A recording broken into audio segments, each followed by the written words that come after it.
1994 оны манай хууль бол бас сайн хууль байсан.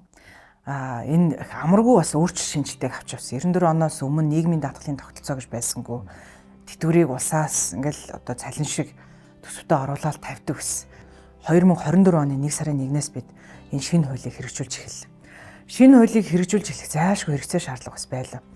Жишээлбэл 15 жилийн өмнө тэтгэвэр авахчид 200 мянга байсан. Өнөөдөр 2024 онд 500 мянга болсон. Тэтгэвэр авахчдын тоо ингэж огцом нэмэгдэж байна.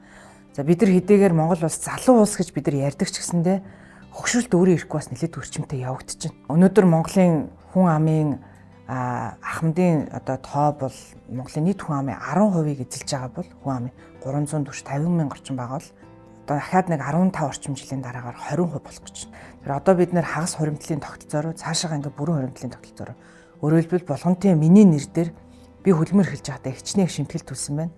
Түүнийг тооцоол тухайн үед одоо эмэгтэй хүний дундаж наслалт тэр байх нь та тэгэхээр та бол тедэн төрөний хуримтлал үүсгэсэн та тэгэхээр эдийн хэмжээний тэтгэвэр авах нэ гэдэг ийм тогтолцоороо бид нэр орж ийнө гэсэн. Нийгмийн даатгалын шимтгэлийн хамгийн том хэсэг бол тэтгэврийн шимтгэл байдаг. Өнөөдөр 17% байгаа. Тэтгэврийн шимтгэлийг өнөөдөр бид нэр төлж байгаа шимтгэл буцаа шууд өнөөдөр 500 мянган ахмадуудын тэтгэвэр болоод гардаг.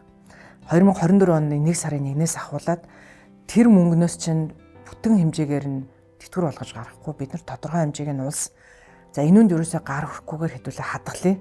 Явандаа улс орны эдийн засгийг тэлэх болгонд бид нар энүүний хэмжээг нэмэгдүүлээд таны одоо дансан дээр таны нэр дээр яг боддоор мөнгөн хөрөнгө хадгалагдах энэ их үүсрэг бид нар тавилаа.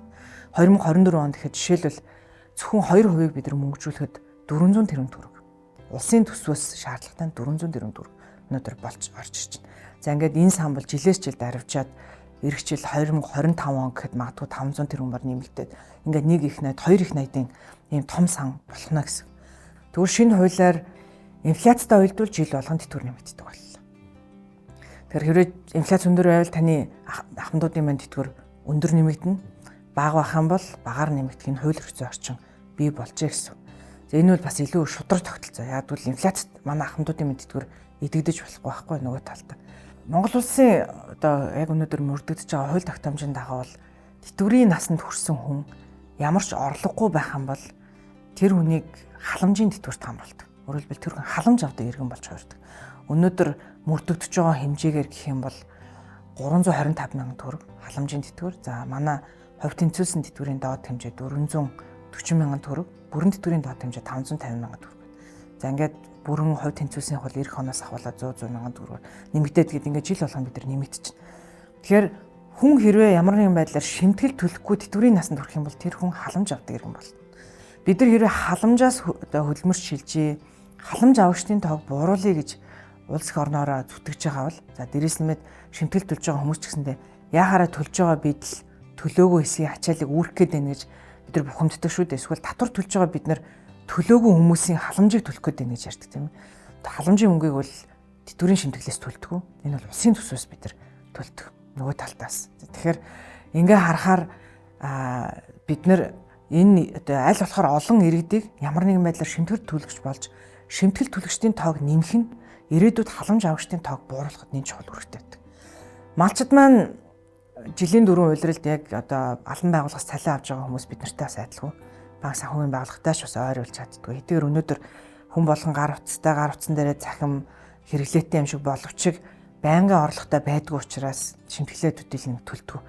Хэдэн жилийн өмнө нийт манай малчдын 10 орчим хувь нь шимтгэл төлж исэн сайн дурын шимтгэл. Манай нийт малчдын 4 хүн тутмын нэг нь л шимтгэл төлж байна. Тэгэхээр энэ хүмүүс тэтгэврийн насанд хүрэхээр үлдсэн 4 хүн тутмын 3 нь халамж авах хүмүүс болох гэж байна.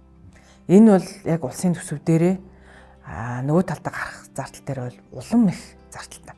Бидний хийсэн тооцоогоор энэ бол ирээдүйд 12-3 их найд төгрөгийн нэмэлт халамж авна гэсэн. Өнөөдөр хэрвээ бид нарт та одоо хөшөөрөг өгч байна.